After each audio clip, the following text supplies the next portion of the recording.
斯里蘭卡之旅最後幾日，我哋會先喺南部嘅海岸遊走，然後會去到世界遺產歐式海邊堡壘加勒，最後再返到去首都科倫坡結束我哋嘅旅程。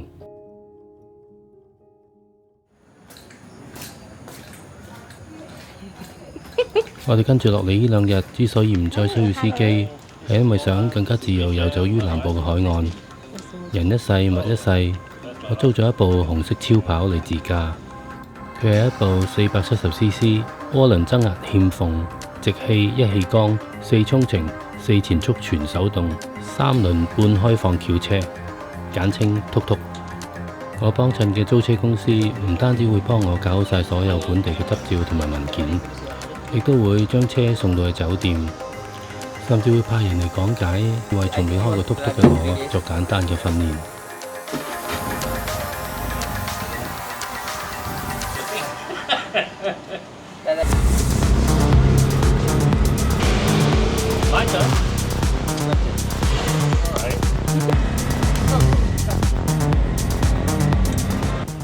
雖然阿叔我當年考牌係棍波一剔過，但始終咁多年冇揸過棍波，所以轉波吊幾粒子非常之生疏。但其實最難克服嘅並唔係吊幾粒子，而係克服心裏面對斯里蘭卡馬路上高飛馳嘅瘋狂大巴嘅恐懼。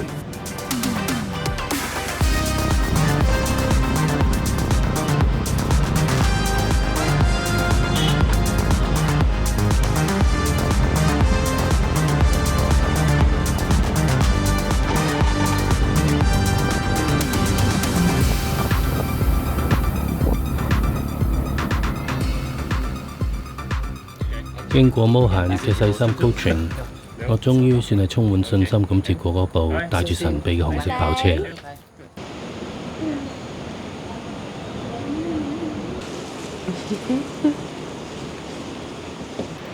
飲啖水，定定神，我哋就出發，揸去我哋今日要去嘅目的地啦。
如果你問我斯里蘭卡揸嘟嘟最驚係乜嘢，就應該係喺紅燈起步時候死火，嗰啲突然喺馬路側邊走出嚟嘅行人同埋狗，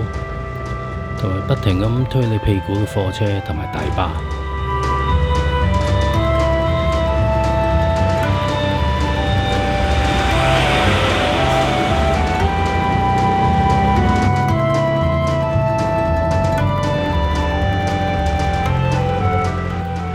其實你只要克服咗心裏面嘅障礙，放鬆落嚟，就會開始享受到嘟嘟帶俾你嘅自由，涼風送爽、走走停停嘅自由，隨便擺低部車嘅自由。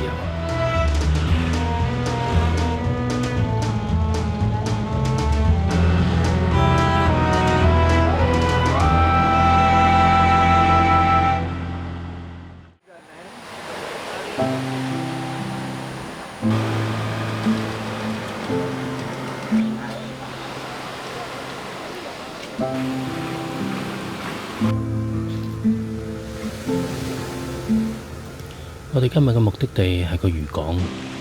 但係我哋要去嘅並唔係嗰個避風塘。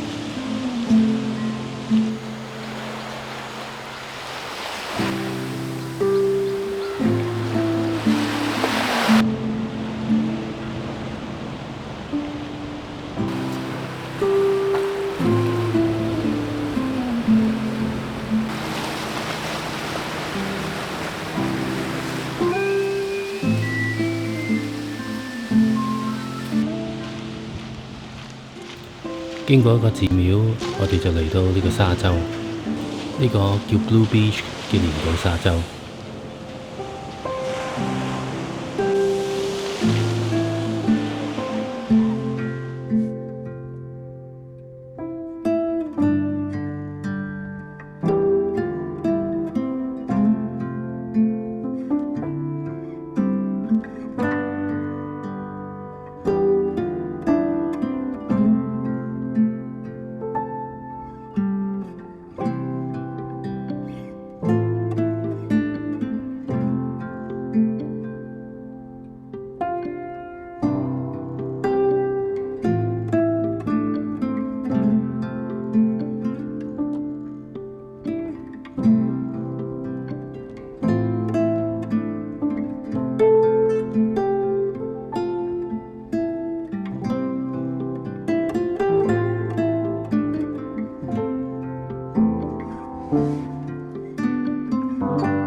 呢度每日都有漁民將佢哋傳統木製嘅漁船 Orua 停泊喺呢度。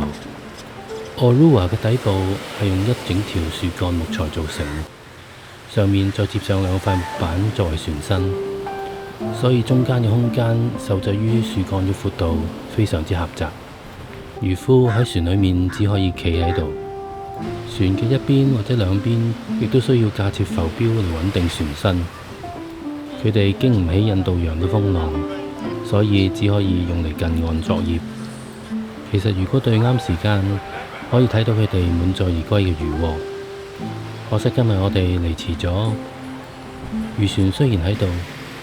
但就睇唔到漁民出海歸來嘅熱鬧情況，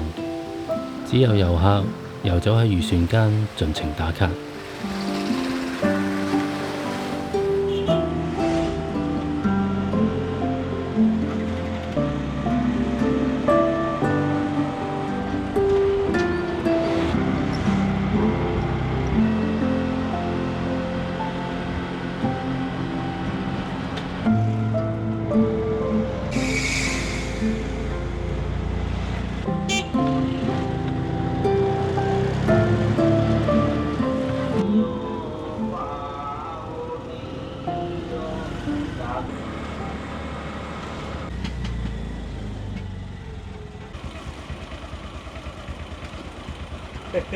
ನಿಮ್ಮ ಎಕ್ಸ್ಪೀರಿಯನ್ಸ್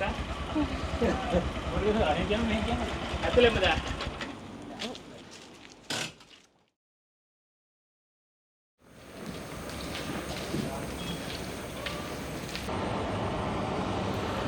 清晨5點，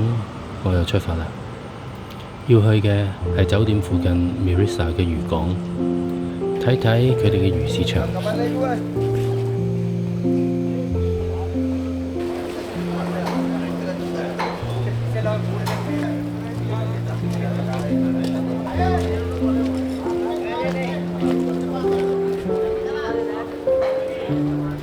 跟前一日睇過嘅漁船完全唔同，港口裏面停泊嘅全部都係經得起風浪比較大嘅漁船，可以離岸到印度洋作業嘅漁船。漁民一程船一走就係好幾日，甚至上一個禮拜。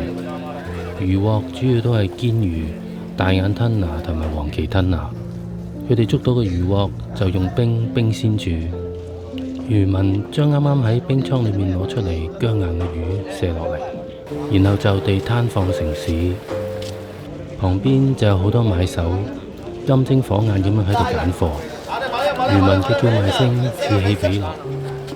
買手揀好貨，講好價錢，就將魚上秤，然後就將魚運到去後面嘅鐵棚，斬件之後再運走。呢度唔似得築地，冇拍賣，冇魚生店，一般遊客根本唔會嚟，或者唔會咁早嚟到。魚市場裏面大部分嘅人睇到我呢個異類，都用好似想殺人嘅目光死啤住我。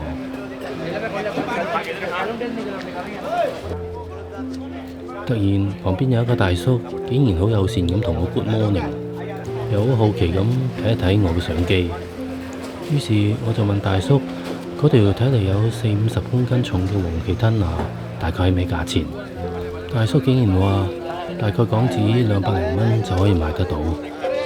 聽完之後，我只能夠慨嘆，其實食物可以好平，又或者換個角度嚟睇，漁民勞力嘅回報係幾咁微薄。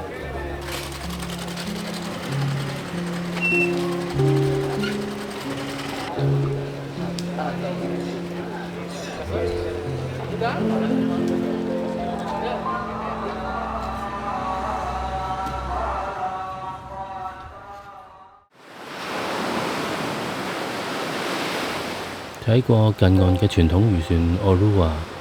又睇過去深海捕魚返嚟嘅漁民，最後我去到一個叫 Kogala 嘅海灘。鍾意攝影嘅朋友唔會對 Steve McCurry 呢個名感到陌生。佢嘅作品除咗家傳戶曉嘅阿富汗女孩之外，令我印象深刻嘅就包括一張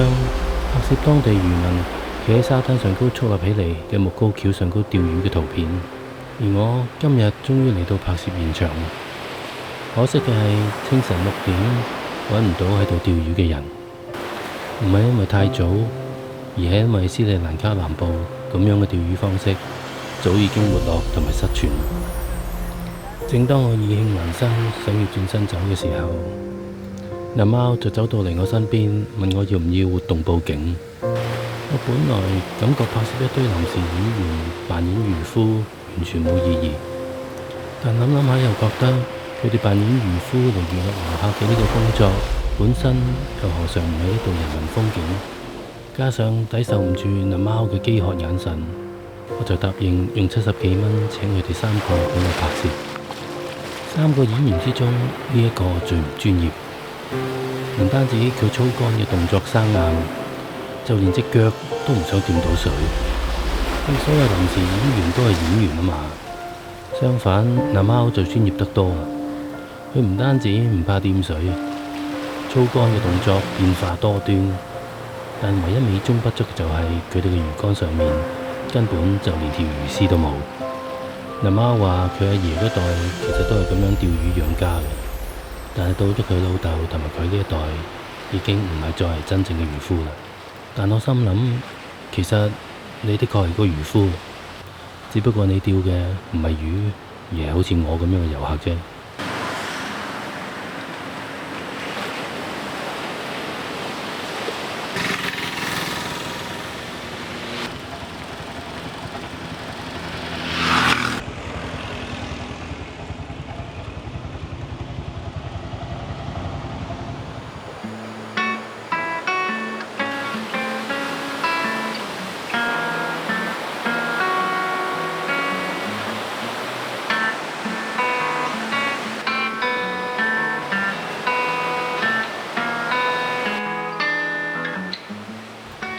今日終於好天氣，陽光明媚，將我哋住嘅酒店照得特別靚，感覺可以喺酒店躺平一整日。我哋本來諗過要出海去觀鯨嘅，但除咗風有啲大，其實觀鯨嘅漁船對於鯨魚其實都唔係一件好事，所以我哋就打消咗個念頭，改為揸住個篤篤，沿海沿岸到處逛。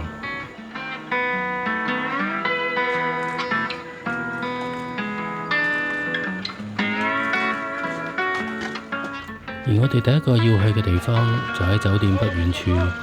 面朝大海，背靠地盤嘅呢個椰子山 Coconut Hill。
Coconut Hill 確實係一個非常靚嘅打卡勝地，亦都係一個唔錯嘅觀賞人哋衝浪嘅地方。但講到衝浪，點樣都比唔上我哋跟住要去嘅地方 Weligama。Weligama 係一個又長又闊嘅沙灘，淺水嘅地方又闊又平緩，浪亦都唔係好大，所以係初學衝浪者嘅天堂。呢個哥仔好努力咁樣想要說服我哋試下衝浪，但係我哋只係想喺椰林樹影下，飲杯冰涼嘅椰青 chill 一下，睇下浪，睇下人哋衝浪。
我哋又要繼續上路啦，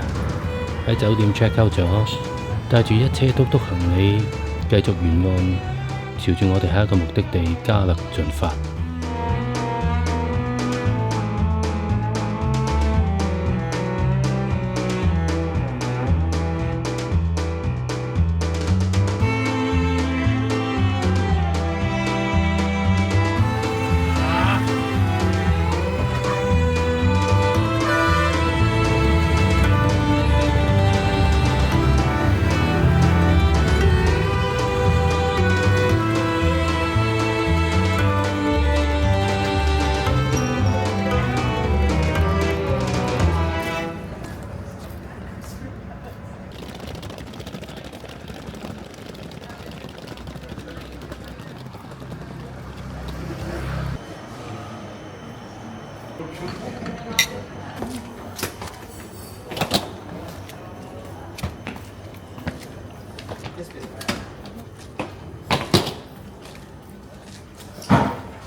我哋入住嘅酒店係由一間以前商人府邸改建而成，內觀庭園，環境清幽，甚至有個唔錯嘅圖書館。可惜我哋冇太多時間停留，慢慢享受。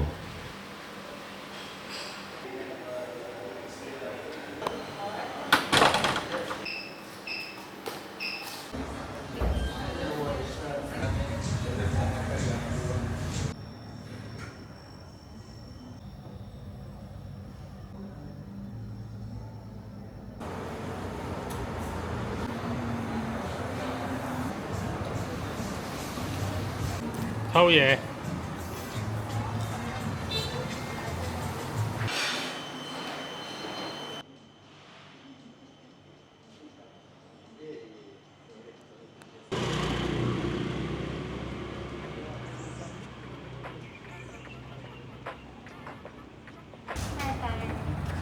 同我哋嘅紅色超跑道別之後，我哋就開始好好咁睇下呢個堡壘小城。加勒係一個由葡萄牙人建立，然後再分別俾荷蘭人同埋英國人搶佔嘅海邊堡壘。佢嘅舊城區仍然有圍牆保護，有大炮鎮守。大航海年代嘅時候，同果亞、澳門、馬六甲呢啲咁嘅港口齊名。今時今日，舊城仍然保留住濃厚嘅歐陸特色，遠庭嘅街道、歐式嘅建築、多元文化嘅混雜。嘉勒係一個要用腳步帶住眼睛，慢慢享受佢歷史文化氣息嘅小城。可惜嘅係，我哋只有半日嘅時間喺呢度停留，只能夠走馬看花。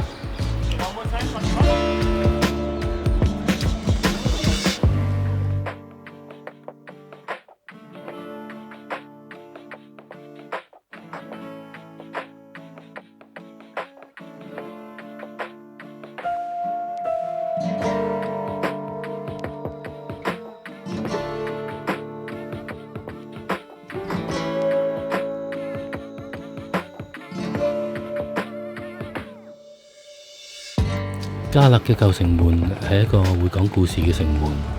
城門嘅裏面建有荷蘭東印度公司嘅徽號，幾步之遙走到城門外面，就有英國皇家徽號騎住東印度公司嘅標識。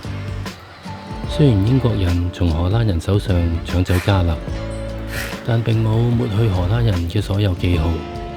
最可憐嘅係葡萄牙人，乜嘢記號痕跡都已經清洗得一乾二淨。亦都說明咗當年新教徒同埋天主教徒嘅關係有幾咁差。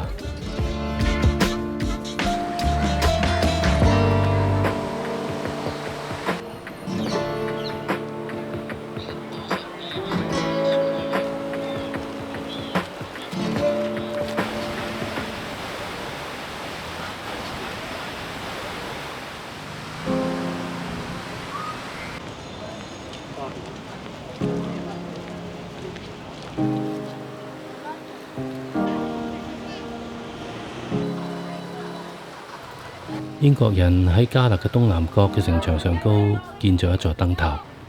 燈塔係上世紀30年代建造，唔算太老。建造樣式同香港最老嘅燈塔鶴咀燈塔有幾分相似，但係香港嘅燈塔早已經棄用塔頂嘅燈房，改用赤裸裸嘅 LED 燈。我好喜歡燈塔嘅，尤其係好似嘉勒咁樣嘅燈塔。仲保留住燈房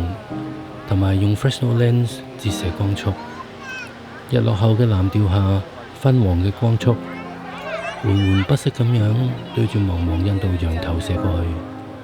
去，係一道幾咁浪漫嘅風景。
黎明前，我又忍唔住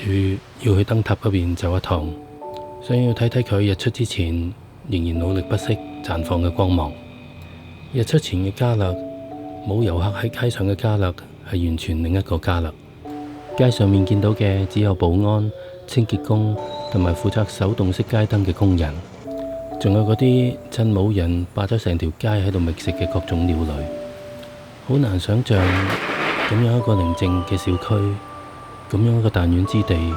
曾幾何時竟然係世界列強逐鹿嘅舞台。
Say cheese.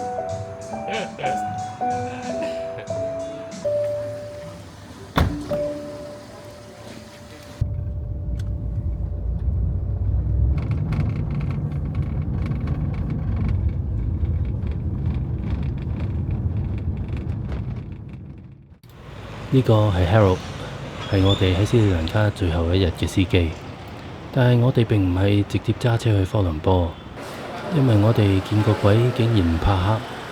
犯賤地再次挑戰斯里蘭卡嘅火車。因為從加勒開到去科倫坡嘅列車會沿住海邊行駛，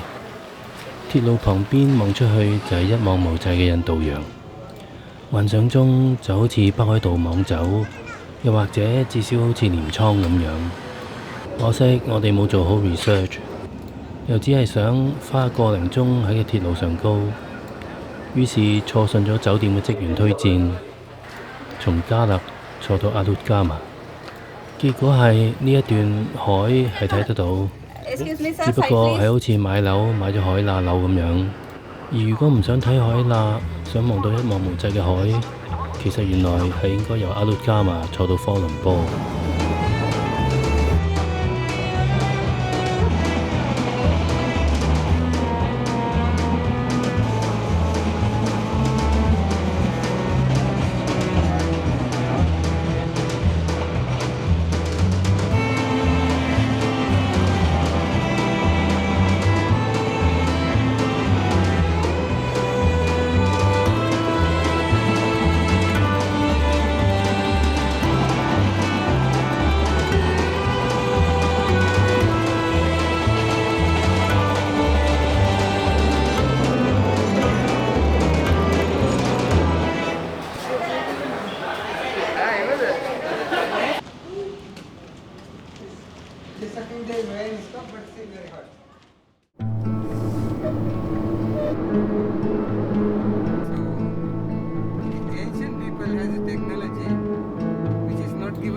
當路上高見到個樓越嚟越密、越嚟越高，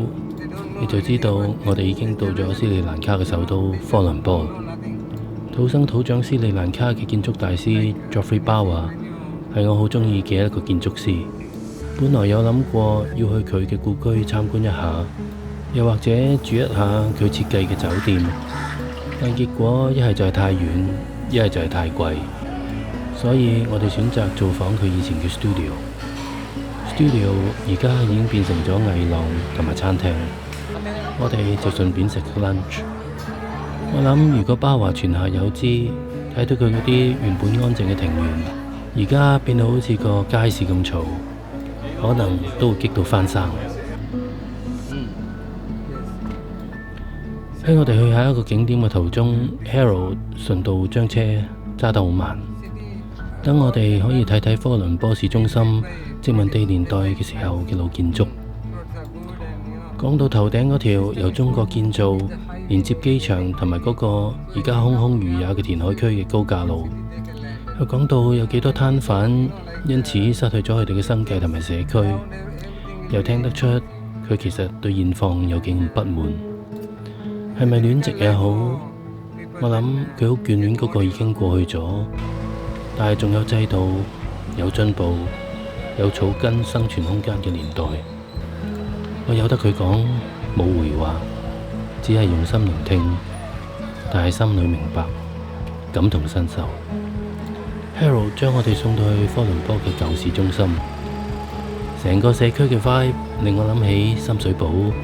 或者更精準嘅應該係我哋細個時候嘅香港。到處都係小商鋪，基層貧民百姓能夠消費，唔係連鎖嘅商業街區，看似一片混亂，但亂中有序，充滿活力。而就喺呢一片混亂當中，我哋嚟到我哋今日要揾嘅，亦都係混亂一片嘅紅色清真寺。清真寺嘅建築同好多其他清真寺，甚至其他宗教建築完全唔同。唯一可以同佢分庭抗禮嘅，就可能係莫斯科嘅聖巴素。佢嘅外立面嘅設計完全係一個狂想曲。如果 Freddie Mercury 突然翻生喺清真寺門口嗰度唱 Bohemian Rhapsody， 都完全唔會有違和感。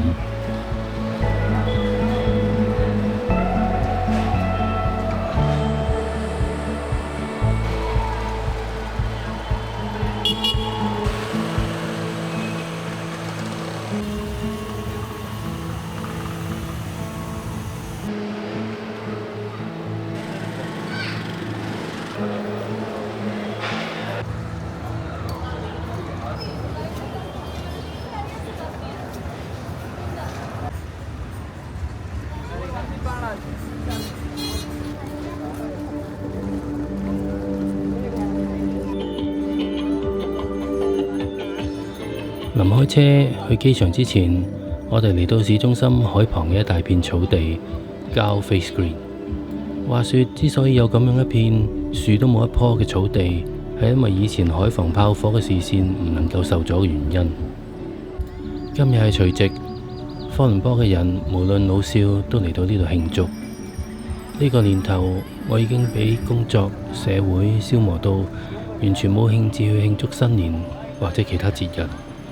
就好似所有節慶都已經同自己冇咩關係。但唔知點解喺佢哋嘅熱鬧氣氛之下，我又有一種新嘅衝動，要喺節日晚下做啲乜嘢，製造啲儀式感。結果我哋去幫襯咗嗰個賣玩具小玩意嘅婆婆，買咗呢個吹波波，吹出嚟一個又一個嘅大波波，隨風飄蕩，五顏六色。我心裏面期盼過去一年所有糟糕嘅事，都好似呢啲波波咁喺心裏面隨風而去。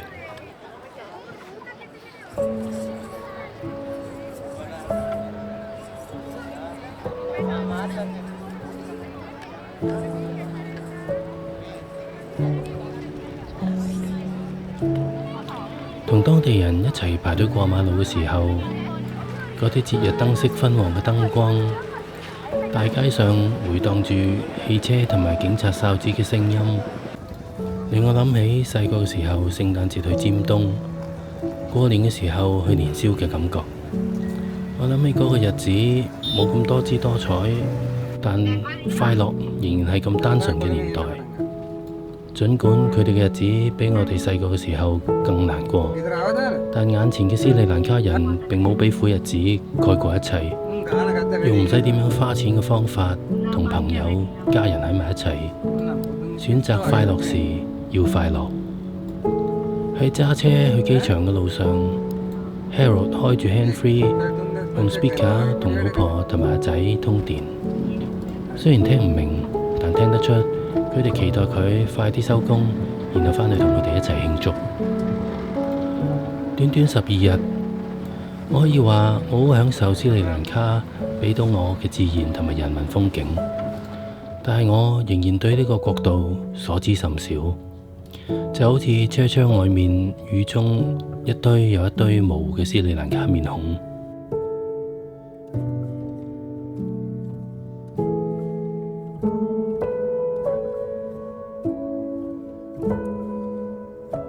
喺嗰條街燈冇開，通去機場嘅高速公路上高，我講唔出到底我係掛住屋企多，定係對斯里蘭卡呢個包羅萬象嘅寶石唔捨得嘅多。但我肯定可以話到俾你知，返去之後嚟緊1年嘅新年，我會慶祝一下。